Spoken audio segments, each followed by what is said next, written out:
explaining my LLM thesis. So, in this part, I'm going to share how the questions of care can help transform law into a healing practice with examples. So, we're going to start with the high seas, because I'm an ocean lover. Essentially, what I focused on is a high seas ban on fishing. I know it sounds crazy, but a couple professors at the University of British Columbia just won the 2023 Taylor Prize for their work on the impacts of a fishing ban on the high seas. And their research showed it would be highly beneficial to pretty much everybody. It's like a win-win, win-win, win-win, win-win, win some more situation. It's good for the ocean ecosystem, it's good for the global climate, and it distributes fish catches in a way that's much more equitable than what's currently going on. For example, right now, industrial fishing is comprised of a few fishing fleets of massive ships owned by like Wall Street corporations, mostly. Only a handful of very wealthy countries participate in high seas fishing. And these massive ships are destroying habitat. They have massive amounts of bycatch, bycatch is when you catch something you weren't trying to catch. That can be other species of fish, dolphins, sea turtles, sharks, and even if they throw them back, most bycatch dies in the process. Personally, what I find ecologically kind of terrifying is the idea that you can just take a bunch of like millions and millions of pounds of fish from one ecosystem, completely remove it, and ship it to the other side of the world. Like, that's not how ecosystems work. That biomass, right, the fish with all of their little amino acids and proteins, that's supposed to stay in that ecosystem. That's why it's there. Like they're the building blocks for life where they live and where they migrate to. But my ideas on place-based food systems and food security, and that's for another video. So let's talk about the high seas. In my thesis, I actually struggled a little bit to separate all of the answers to the questions of care to be really tidy and neat, because I'm sure I'm going to say it 100 times in my life, if not a million times, everything is connected. But let's start with the basics. First, what are the high seas? It is kind of like a no man's land. It's in no one's jurisdiction. It's 200 nautical miles out from the coast. That is where the exclusive economic zone of coastal states ends. So that's really far. And it takes a lot of fuel for a fishing boat to get all the way out there. And as it currently stands, fishing the high seas is so expensive that the industry isn't financially viable without government subsidies. And scholars also point out that the fish caught on the high seas, not only are they costing taxpayers money because of the subsidies, but it's skewing the market for fish because they're caught under less strict regulations. So to that end, domestic fishers, the fishers that stay within 200 nautical miles, they would actually really benefit from a high seas ban because they would not be competing with fishing vessels that already are getting government funding and are fishing under fewer regulations. In the USA, fishers are not even using all of the available high seas fishing permits. Again, it's a very expensive endeavor. So the lack of fishing pressure on the high seas would also allow fish populations to recover, resulting in a global gain of fish catch, right? The idea is the high seas would be a giant marine protected area, and all of the fish that reproduce there and actually get to grow to full size, which many species have not for a long time, they would spill over closer to the coast in the exclusive economic zones, and we would actually catch more fish. Now, obviously, this is going to be really beneficial to local fishers, including traditional fishers and artisanal fishers like those in Ghana and Togo and the South Pacific Islands. So I'm sure if you remember the questions of care from my last video, you're already starting to see how they would support a high seas ban. So the natural history of the high seas shows a dramatic decline of biodiversity since industrial fishing began. Industrial fishing has reduced some targeted species by 90%. And historical calculations show that a fishery can reduce biomass by an order of magnitude in only 10 to 15 years. That's not even a full lifetime. The Millennium Ecosystem Assessment said that overfishing is having the most widespread and dominant direct impact on food provisioning services, which will affect future generations. And there are other models predicting a collapse of all fisheries by mid-century. Essentially, the history of the world's fishing practices have been one of progressive overexploitation. I mean, we are using literally the tools we developed for war to go after fish. So, I mean, think like sonar and radar and stuff. Those tools. Anyway, the social history of the high seas, you may be thinking, wait a minute, nobody lives there. And that is a fair place to start, and that's why we have these questions. So there are a lot of indigenous cosmologies that involve the high seas. And many indigenous cultures around the world have connections to the high seas and the deep sea, and also have a deep understanding of how they function because they've observed migrating species and seasonal changes for millennia.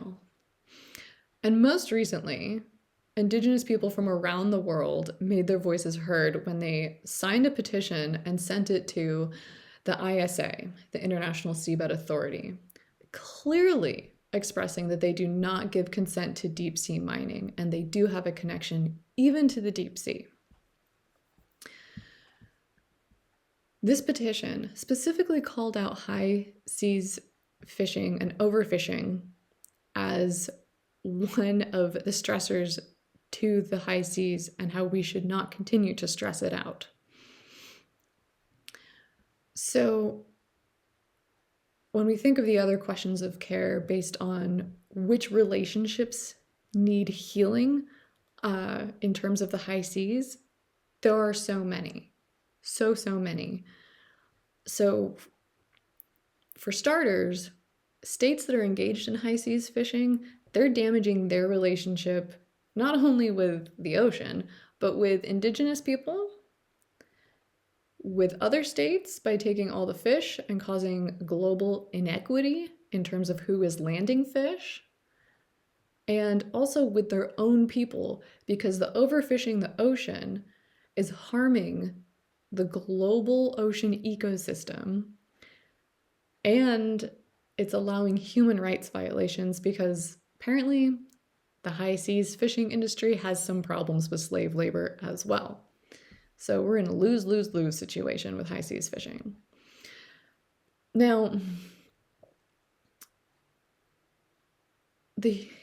even the human communities that have a healthy relationship with the ocean, like indigenous people who practice ocean stewardship, they're unable to engage in their cultural practices because of this industrial fishing that is just like removing all of the fish from the sea before they get close enough to be fished by others. So an end to high seas fishing would heal the global ecosystem and start building respect between people for each other and restore the relationship between people and the ocean. Now, I want to look at question 6. specifically, real quick, because there are more answers to this than I originally anticipated when I realized it was a question that needed to be asked, which was really cool to me. But typically, because the high seas is out of jurisdiction, it's states, right, that have the power to make decisions about it. We just had a new high seas treaty, right? So, and many critics were upset at the missed opportunity of not including a fishing ban in the new high seas treaty. And we really don't have time to wait for another one. I covered 4 examples in my thesis of how states can approach attempting to end fishing on the high seas without, a global, let's do it. So 1, any state currently providing subsidies could literally just act in its own self-interest financially and say, we're not going to subsidize this industry anymore. Right? And done. Now, of course, given only a few states have the money in the first place to engage in high seas fishing, it matters most that they're the ones that do it. The second option is that states can take unilateral action. Again, which states do this also has a different impact, right? So for example, the United States imports 90% of its fish and fish products, despite having like the largest exclusive economic zone in the world.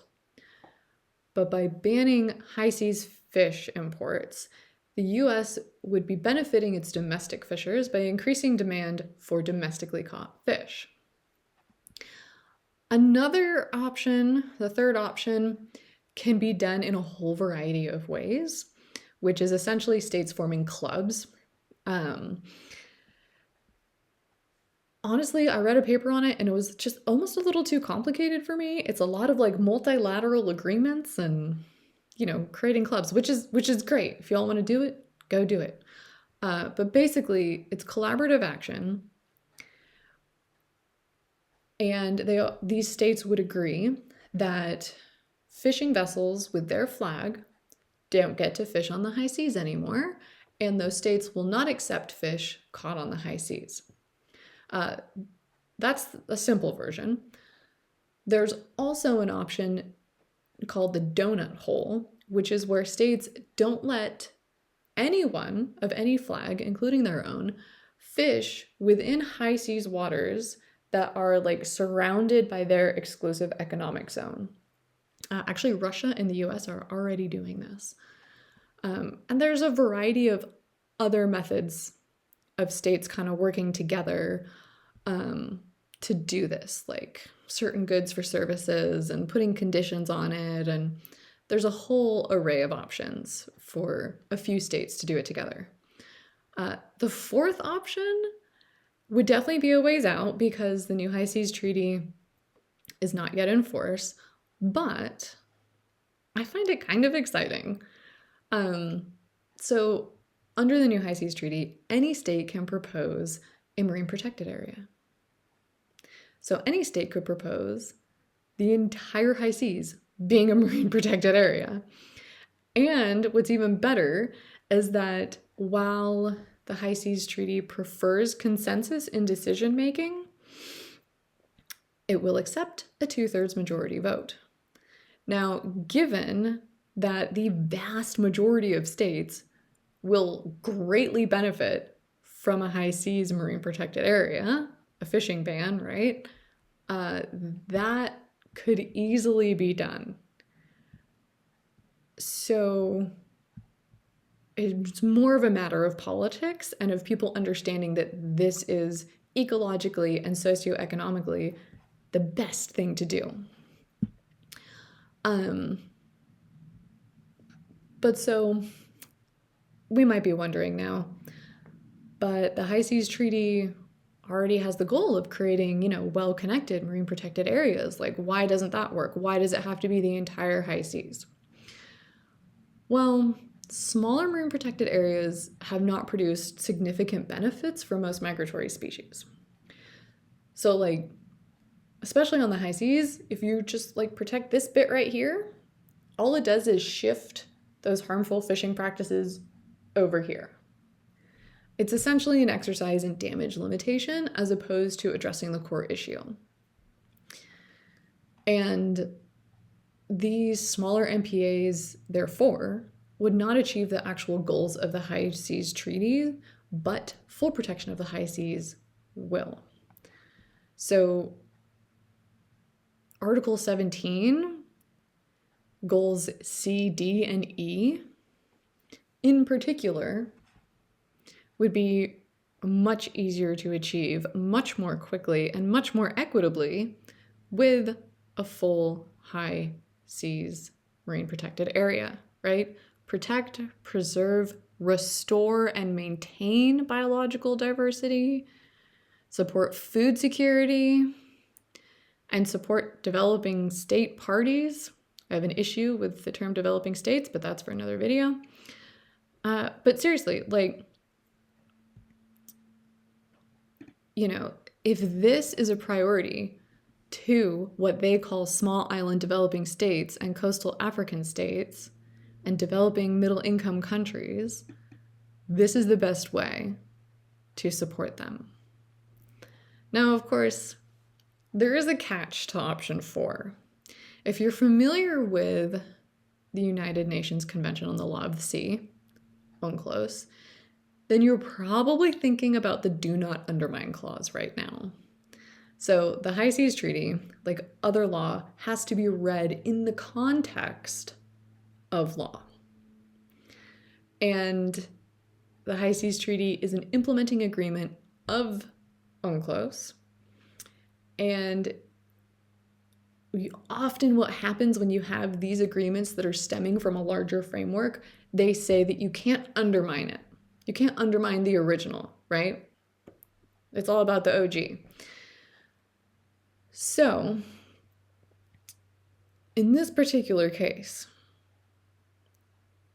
besides the flawed logic of maintaining a right on paper just because we should, when in real life, if there's no fish to fish, what's the point in having the right on paper? Setting that aside,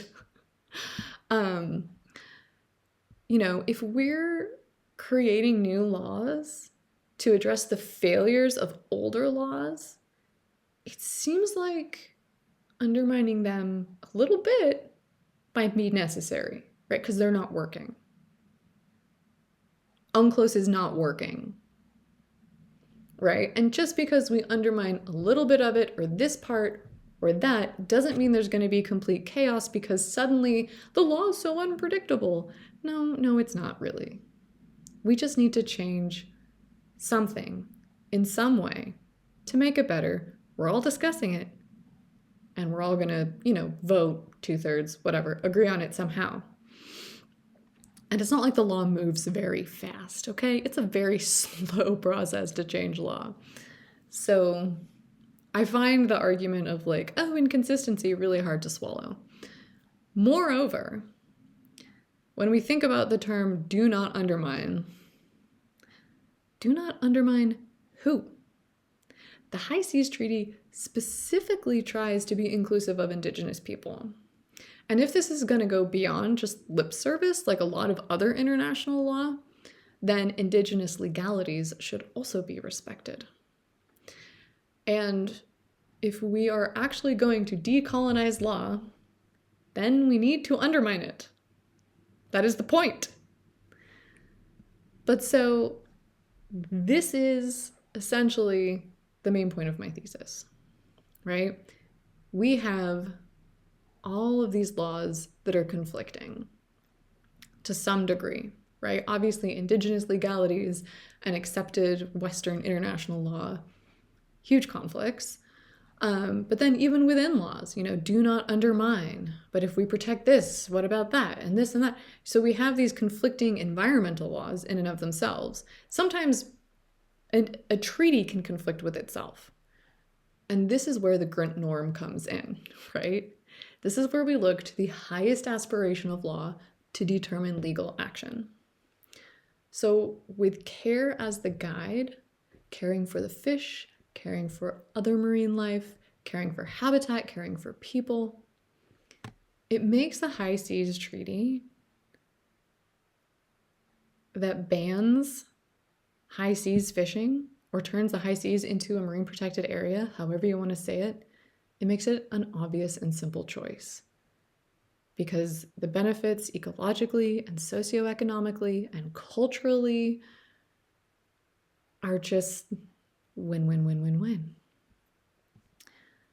Now, my second example is my favoritist solution, I think.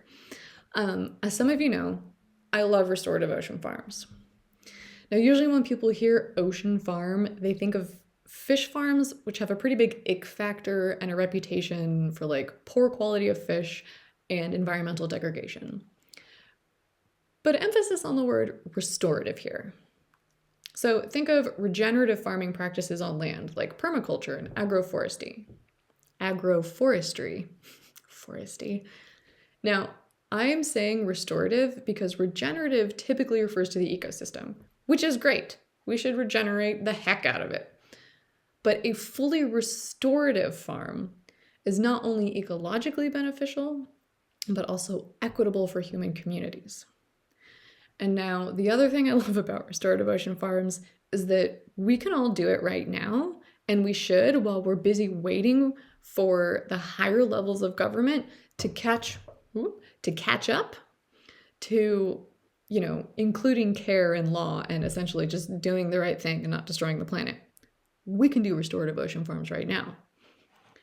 My interest in them began when my friend asked me if I wanted to start a kelp farm with her. Totally do, Sam. We're doing it one day. And this is actually how I introduced my thesis paper, with the phone call with my friend and my discovery of Bren Smith and his ocean farming practices based on asking the question, what does the ocean want us to grow? I mean, it's totally in line with my questions of care, right? So I was actually really pleasantly surprised at how much I related to Bren, his story, and his current mission. And if you love the ocean or fishing or seafood or just want a really fun read, I recommend his book.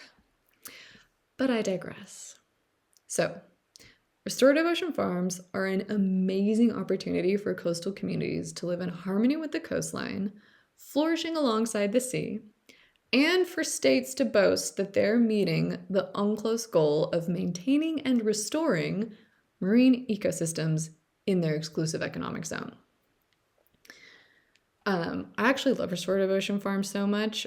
My fourth thesis was called Partnering Law and Biodiversity for Healthy Coastal Communities, Restorative Ocean Farms. I'll probably do a video series on that too. So this is the Cliff Notes version. But essentially, a restorative ocean farm is an underwater vertical garden in the ocean. It is a polyculture, which means it grows more than one species in the same place. These farms are remarkably affordable to start, and they offer a dazzling array of ecological and socioeconomic and cultural benefits.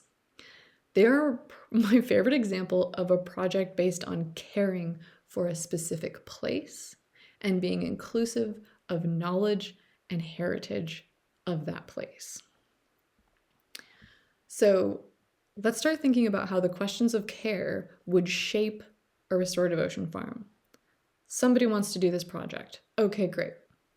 So while researching the answers to these questions, what's going to happen is the species chosen to be in the restorative ocean farm, they're going to reflect the ecosystem, the knowledge of the farmers, and the cultural values of the community at large, right? And the farm itself is going to be in a location that makes sense for the human community's culture and for the ecosystem.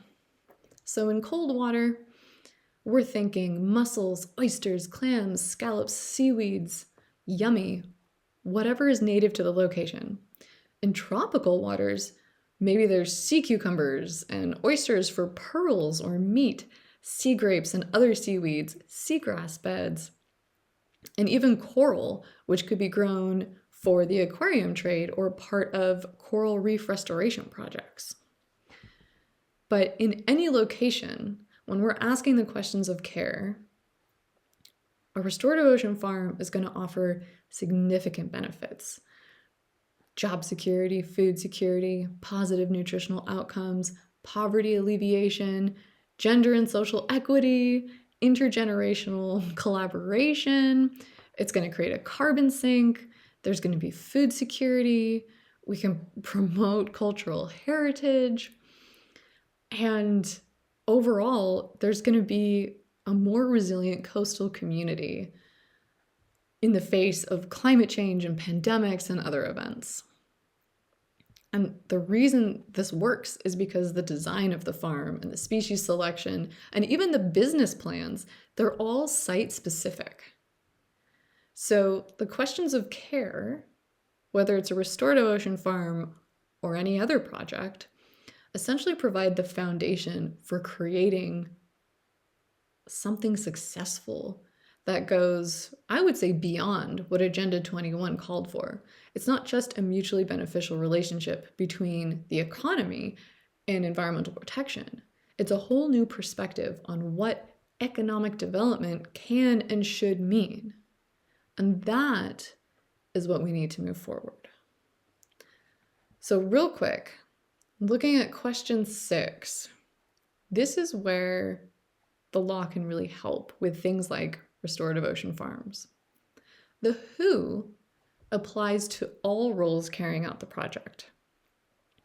While it's probably obvious to most that local communities should be the ones running and managing their restorative ocean farms, the international community also has a role to play, right? This is thinking local and acting global, because this is going to have a global impact. So the High Seas Treaty creates a funding mechanism to achieve its goals. And this includes the requirement to support conservation and sustainable use programs by Indigenous people and local communities as holders of traditional knowledge, among other activities. This funding could absolutely support Indigenous and community-led restorative ocean farming initiatives around the world, including West African states and Pacific Island nations. This would be especially helpful when we're trying to launch a ocean farm in a remote site where maybe we don't quite have all the materials, or we want something special that's, nature-based, nature positive. Maybe there's not a lot of training facilities there, and shipping stuff is expensive because it's remote, right? Perfect opportunity to fund something amazing. There's also funding mechanisms in a lot of other international agreements, like the Convention on Biological Diversity, and of course the Paris Agreement. It wants to fund climate resilience, adaptation, and mitigation, and specifically take into account the needs and priorities of low-consuming states. Given the carbon sink created by restorative ocean farms and how the designs can increase storm protection and all the other benefits, they really add up to climate resilience. The Paris Agreement should be another great source.